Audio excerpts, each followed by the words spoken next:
Now that we understand discrete data and how digital information is really just discretized data that can be stored on a computer, let's consider another example. We're going to revisit the discretization of your height, which is a continuous quantity. What if we want to plot your height from the moment of your birth to now, and we want to plot it on a computer? The real, true plot of your height would be a perfectly smooth, continuous curve. Sure, you may have had a growth spurt when you were around 13, but even that growth spurt was smooth and continuous. You didn't instantaneously grow, despite what your grandmother may have said. We're going to call this height curve a signal, which is a fancy term for a quantity that changes over time.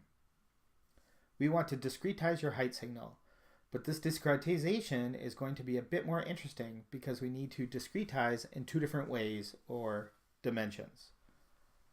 First, we are going to have to discretize in time, which is also known as sampling. How often are we going to measure or sample your height?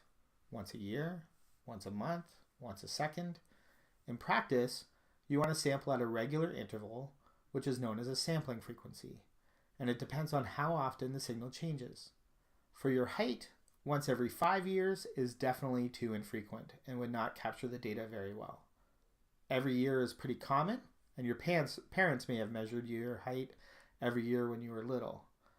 To properly discretize your growth, every 60 days is probably pretty good. Sampling frequencies are measured in hertz, which measures how many times something happens per second. If we were to sample your height once every second, that would be 1 hertz. If we measured it 10 times a second, it would be 10 hertz. We are sampling your height every 60 days, which is 193 nanohertz. Later, we'll learn how computers can do billions of operations per second and how computer speeds are measured in gigahertz.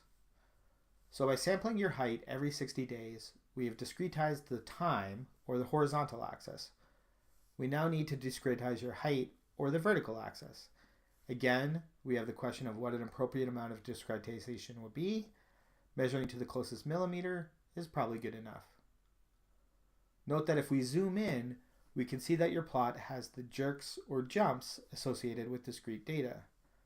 Remember that because of discretization, those jumps will always exist. We used a good sampling rate and discretized your height to a pretty good precision, so it looks good. If we had used a lower precision, the jumps would be even more apparent. The magic of modern computers is that they can use really high precision to make things appear smooth, but you should never forget that those discrete jumps are there. If throughout this entire video you've been wondering how we're going to measure your height signal in the past, I forgot to mention that to do this, we're going to need a time machine.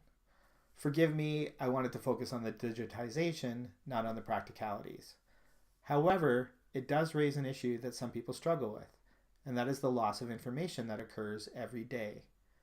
We generate so much digital content that we sometimes forget that digitization is not perfect. The high precision we use today may not be enough for historians of the future. It's unlikely that they would be concerned that your selfies are throwing away information, but it's hard to know for sure. All we can do is be mindful that we are digitizing and use high levels of precision.